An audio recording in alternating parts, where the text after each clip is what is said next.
It's like, you ever play golf and you get up to the tee, or if you have friends who golf, and they hit this really terrible shot, your buddies will give you a mulligan. They'll go, oh, take a mulligan, which means you get another crack at it. Or if your computer crashes and it's stuck and you go, well, did you try restarting it?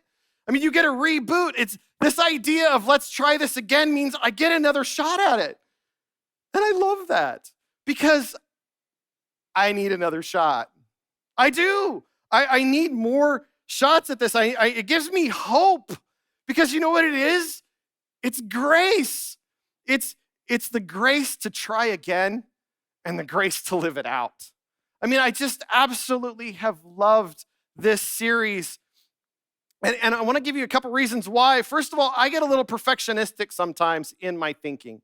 Anybody else do that? You get a little perfectionistic where you think, I've been shown this once or twice, therefore I should be able to do this perfectly all the time without fail, no problems. I should just lean in and I should have it down. I don't understand why I don't.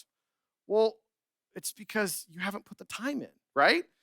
The other thing is this, is that if you want to master something, I've learned this, if I want to master a musical instrument, they tell you that 10,000 hours is what's required.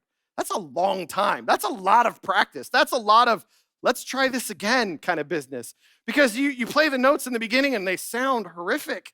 And then you get a little better and they don't sound as bad. And then they sound better. And the next thing you know, you're like, wow, I'm actually pretty decent at this. But any master you talk to will say this, I could always play a little better.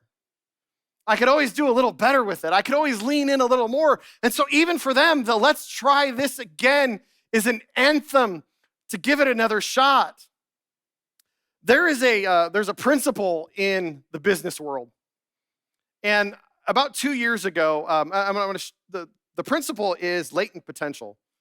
And I know, why are you sharing this business principle? Because I think it actually applies to our spiritual life. I not just think that, I know that in my own journey.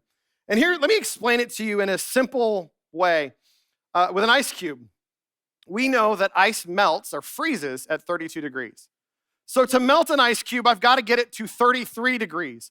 But if my starting point is 0 Fahrenheit, I've got to take it from 0 to 1, from 1 to 2, from 2 to 3, from 3 to 4.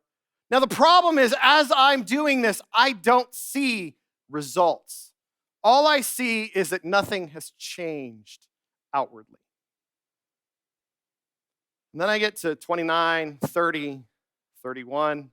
Let's try this again, 32, and 33, and something begins to help. The ice cube begins to glisten, and there's things that change on the outside. And spiritually for us, it becomes the transformative point. You've got to put that 1, 2, and 3. So a couple years ago, I was pretty heavy. And God really challenged me. He really kind of put it on my heart. Justin, I want you to take better care of your body.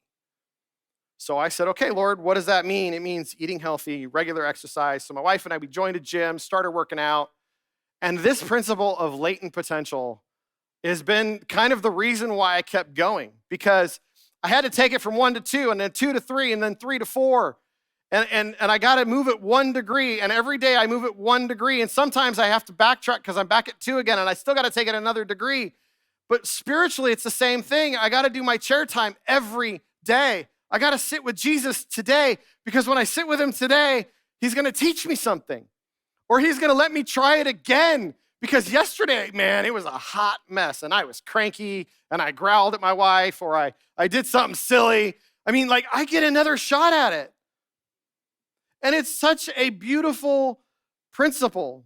Just because you don't see the results right now doesn't mean that God's not moving in your life.